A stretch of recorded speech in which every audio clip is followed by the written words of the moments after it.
Hello everyone, welcome to your first week in Social Work 530A. My name is Teresa Barabee. I'm going to be taking you through this first lecture, and we're going to be discussing what is a mental health disorder, but also what isn't a mental health disorder. And really this week I want you to challenge yourself as you learn about this material to think about how you conceptualize and consider what makes a mental health disorder. I'm going to be going through definitions, what we understand to be a mental health disorder, but also that there are other perspectives on this information that you really should consider, because these will be the things that you use as you go and work with clients. So it's not just as simple, here it is, but really there are many things to consider as we talk about this topic. So one pretty interesting statistic is that about half, or 46.4% of Americans, will meet the criteria for a mental, emotional, or behavioral disorder at some time in their life. So is this surprising to you? Because when you break this down, when you think about 50% of all Americans, that means, well, 50% of the individuals sitting in this class. That means maybe 50% of individuals at SVSU or in your community. And what does that exactly mean when we say meeting the criteria for a type of disorder at some point in their lives? Well, we also know that a significant number of these individuals do not seek help, do not have access to adequate resources, to providers who can help them. And so really we have a huge number of people who are in need of help and most likely aren't getting. And at some point, you may find yourself in this situation. And this is something that we also really need to be mindful of, because as providers, we are not in a position where we are closed off from becoming one of these people. That in fact, we might be one of these people today, dealing with anxiety, dealing with depression, or some other issue that's affecting our well-being.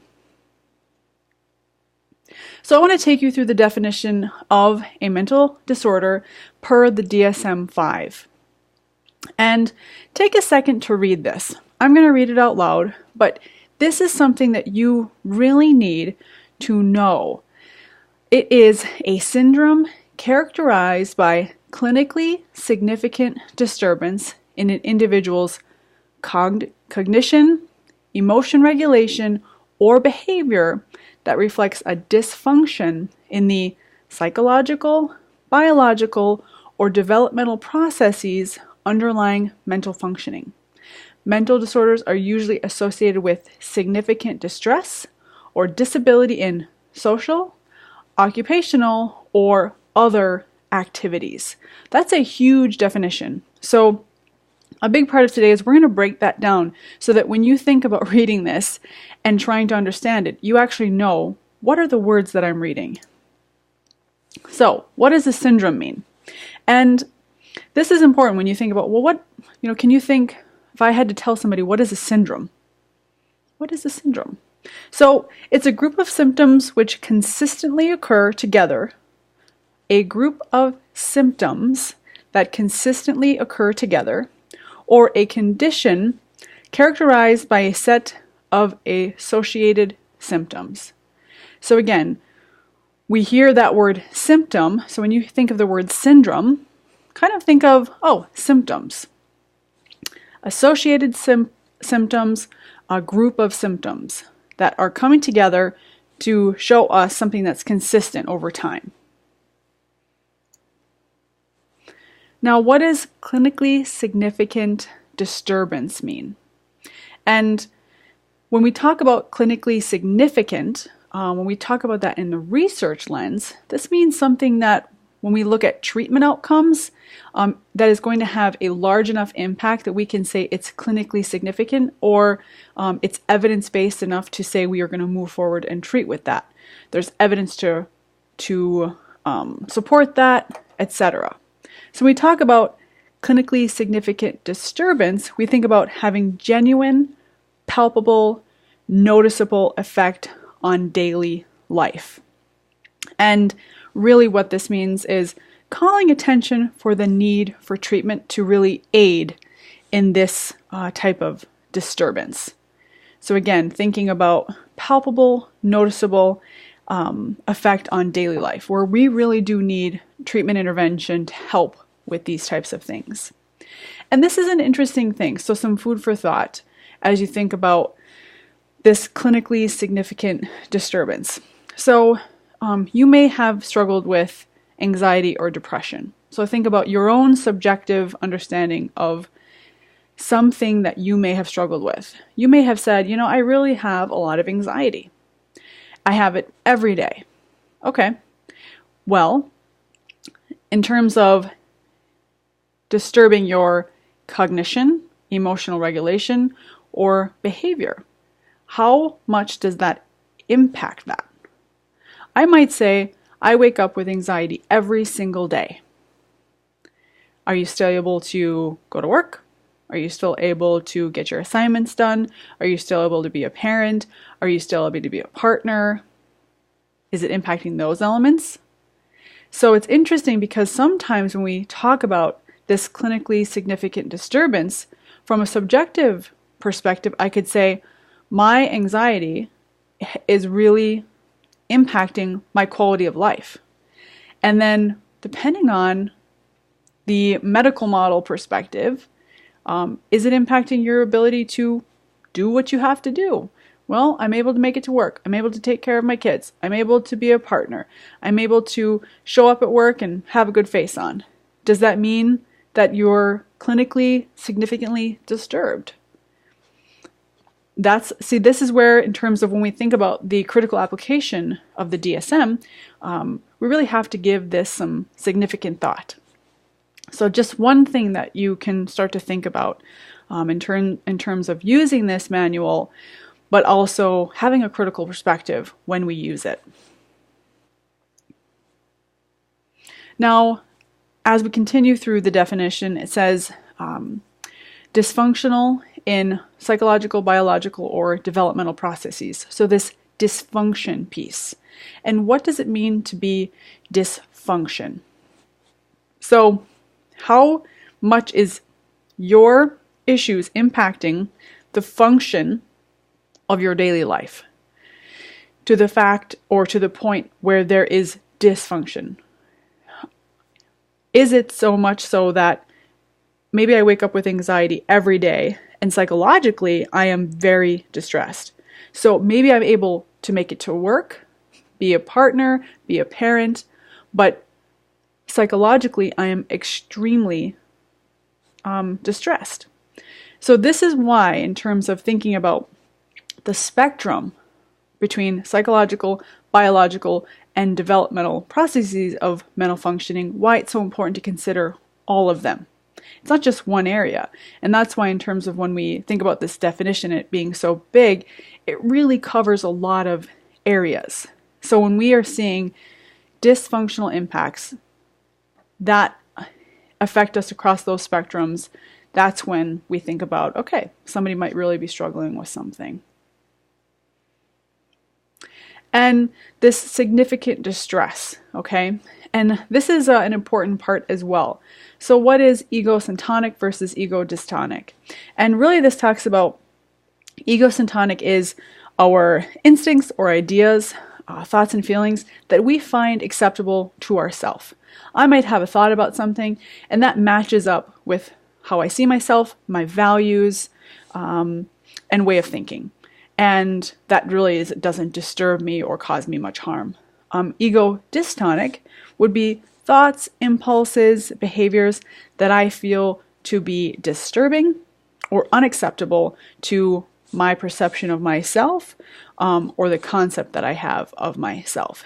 So one of those might be that I've become so distressed that I have this thought of, I don't want to be around anymore. I have thoughts of, life would be better if I wasn't here.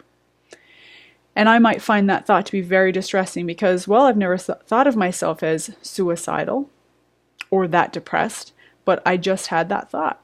And that can be very, very distressing to me because it doesn't go with the self-concept that I have of myself. So again, these things, and they're very subjective depending on that person's idea of self and values, but important to assess where somebody is at when you think about significant distress and the impacts on the individual person. So this is a really great conversation, and we will discuss this more in class as we talk about mental health, the DSM, labeling, using the manual to assign diagnoses to individuals. So this social construction of mental illness and really the stigma around mental health. There is a huge issue when it comes to mental health disorders, access to resources, the dollars, the funding around mental health aid, right, response, because our mental health is oftentimes not visible. We don't get the attention that we need. And oftentimes people see mental health as this crazy illness or that people have personal responsibility. And this is tough. Do people have personal responsibility around their own mental health? But also in what situations are people so outside of those contexts that really they need other types of help. So when you think about this in reference to a different type of disorder or disease, think about cancer. When somebody gets diagnosed with cancer, and the response that an individual gets versus if somebody were to be diagnosed with schizophrenia. How different is that response? How is that person viewed? How is that person responsible for what they're dealing with? What are the types of responses that we give? Are there 5Ks for schizophrenia? If there's one out there, let me know. But there is a ton of 5Ks and run for the cause when we're dealing with other types of health issues. But oftentimes mental health is something that gets not talked about. So when you think about the stigma that is around mental health, it's huge. And you are going to find this even within yourself, that when you need to reach out, that you're a provider, that this is something that you do, you are going to hit walls, you're going to hit barriers, and you are also going to have moments where you ask yourself, can I reach out? Should I reach out? As a provider, shouldn't I be ahead of the game? I'm here to tell you, no, you're not special, you're not stronger than everybody else, you're just human. And this is something that even within the communities that get it, we struggle with the issue of stigma and reaching out and getting help. Okay, I provided you with a couple of different articles to read, and you definitely need to read them. And the first one is by Dr. Thomas Saz. This is a really interesting thing because he kind of shines a different light and approach to mental health and our response to looking at it as an illness. And one of the things that he says is the brain is an organ like the bones, kidney, and so on. Of course it can be diseased. Since the mind is not a bodily organ, it cannot be diseased except in a metaphorical sense. So he really takes an approach where he has a very, very, very critical perspective of the medical model of treatment, which the DSM is in alignment with the medical model of treatment, okay? And we'll talk more about this within class, but this doctor, he has a different perspective. And what I want you to do is I want you to go and read what he has to say and how he challenges the medical model of treatment, because I'm going to ask you to reflect on this, and I want you to consider his really interesting critical perspective, because I really do think that parts of it are super interesting, and it's a breath of fresh air when we approach mental health illness. And when we're in this work for years and years, the way in which we approach this can also impact our ability to see and work with clients. And this type of approach and thought about mental health and mental illness is refreshing. So give that a look before you reflect. So on another side of this, I also included an article titled, "Unfortunately, We Treat the Chart.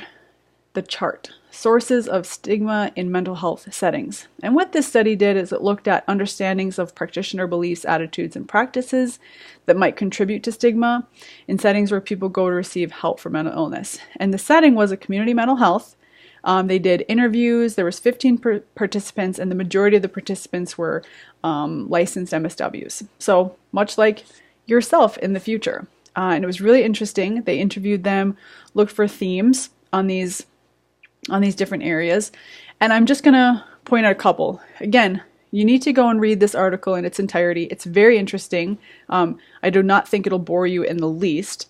But what it talked about was a few different themes that came through, one of which was practitioner perceptions, which was really nice to see. One of the practitioner perceptions was that providers saw clients as courageous, resilient, people who have lived experiences, who have a tougher go at things. So there was this, what I think in terms of keeping to our profession and seeing people as people, really came through when these participants discussed their work and their role in providing services to people who have severe mental health issues. Then they also discussed the issue of labeling, and that one practitioner said that the labeling can represent a failure of empathy. That when we start to label, we lose our emotional connection, we lose our empathy and understanding of clients. And I thought that was really interesting. So again, when we think about how the DSM diagnoses can really help somebody and provide clear treatment pathways, how does it impact them in other ways? That when you get a label,